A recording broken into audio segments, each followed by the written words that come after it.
Hi, this is WordPress Holder, the Ukrainian guy who will help you to fix your website or make some changes. Today, I want to show you how to fix the common Divi issues. But before we start, don't forget to subscribe and click like. If you need some help, you can always contact me by email in description under this video. So, this common issue explained well in this topic on Divi on WordPress support website. So, product page shows in default style instead of custom Divi. Yeah, so you create the custom Divi CSS and you do it well, your website looks good, and after you do some changes to the website, to some content, and it looks ugly blue default styles. Yeah, so how to fix it? It's pretty easy. You should go into the Divi theme options. So let's go to our dashboard, Divi theme options.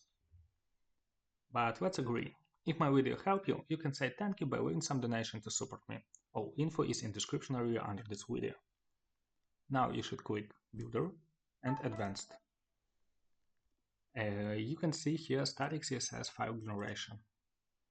You should click Clear and you should click Disable. Now click Save. Let's refresh our page to see the changes. Refresh. Okay, it's great looking green button. So if you will have the same issue in future, you should go to the theme options, Builder, Advanced, enable it, click Clear, and disable it again. Sometimes it happens. I really hope my video helped you and you will fix your issues without me, but if you not, you can contact me by email in description area under this video. I'm always happy to help. Don't forget to subscribe and click like.